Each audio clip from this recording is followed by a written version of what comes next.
The next poem is called A Bell of Water Ringing, and the title really doesn't have any meaning toward the whole poem, but it was written in New Haven one summer, and I was working at a children's museum there, which is kind of funny because it's a very sort of sad, deep poem, I think. But during my breaks from being with all these kids, I would go up into the attic and I had my notebook with me, and I would just write and write and write because I was going through a hard time. So I had all these yellow notebooks filled with what became this poem. So it's in 14 parts, but they're all very short. And so, A Bell of Water Ringing. Week 1. Where the distance cuts the naked eye, two of us stand, headstrong, knees weak. Somewhere the buzz of a story is about to begin, one that you'll feed yourself again and again. Nearby, the ocean sulks, no recent storms to aggravate it. Week 2. The Queen left twice that summer, and the drones swarmed against the building like an animated plunger on the old brick. Her wings clipped, she fell to the grass in an attempt to perform that stunt called death. They found her, poor soul, stuffing her back into the overcrowded hive. Week 3. At first we spread blankets on the lawn and exposed ourselves to the open sky. Then we watched our misshaped shadows cover the floorboards of the porch. As the magnolia bloomed, the flower's white tips blushed to its embarrassed core. The petals that dropped rocked in the driveway like tiny vessels on a dark sea. Week 4. Under the invasion of dampness, we headed headlong into an abyss, so that how much longer and how much further were immeasurable. We tried trust, belief, desire. We watched a spinning top simply because it fascinated us. When it faltered and tipped, it made the hard noise of the failures we could not turn our backs on. Week 5. The just washed glasses have already dried on the sill. It is that hot. On my forearms, deficiencies arrive as bruises. Like a slideshow clicks and rewinds, I began to see you in reverse, standing at the stove making me breakfast for lunch. Then, at the low white sink, rinsing berries from an Italian market. Someday, the couches we sat on in this city and the rooms that heard the secrets that had not lived outside our bodies would hold other willful, helpless people. Week 6. A short definition of love. Cautious, mirage, asunder. Week 7. We argue under arching trees. As the rain overwhelms their branches, anger's contusion constricts the flank of two muscles, the heart and the tongue, until these trenches of devotion exhaust us to silence. Propped on each other for support, we advance toward the same exit.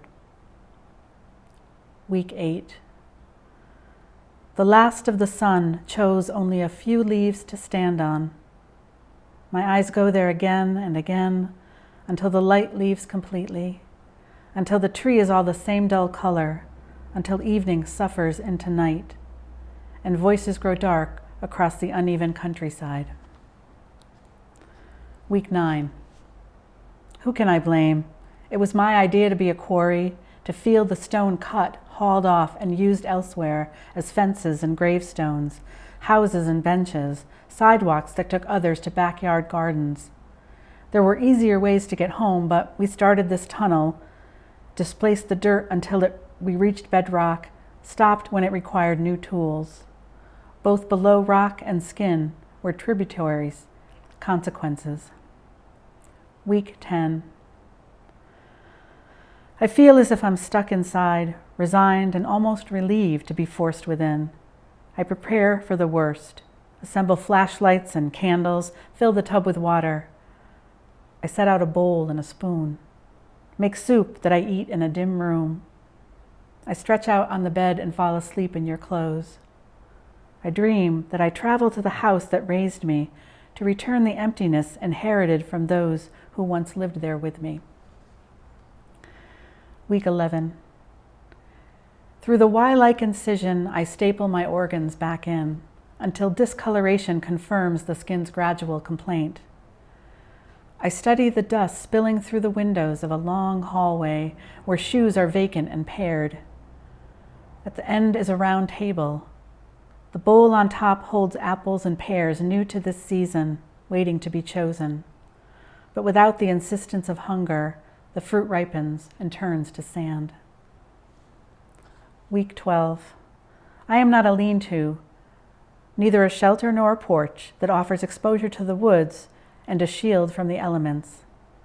I won't wait years to shed you, to be reborn under a shifting sun. I simply walk the same route each day to ensure that the world surrounding me is the only possible world. Week 13. Where is the girl broken in by bad habits, the one you cajoled and turned into a novelty act, the one you watched writhe under the stride of imaginary horses? Once she ran toward a door only to wait, and in that waiting, blood circled the body, breath went in and out. In those corporal cycles, the heart was splintered like the gaps between slats on a wooden bridge. As light and water escaped, the loss of certain pronouns was registered, both you and you understood. Week 14. What I lacked was not you. There was no you.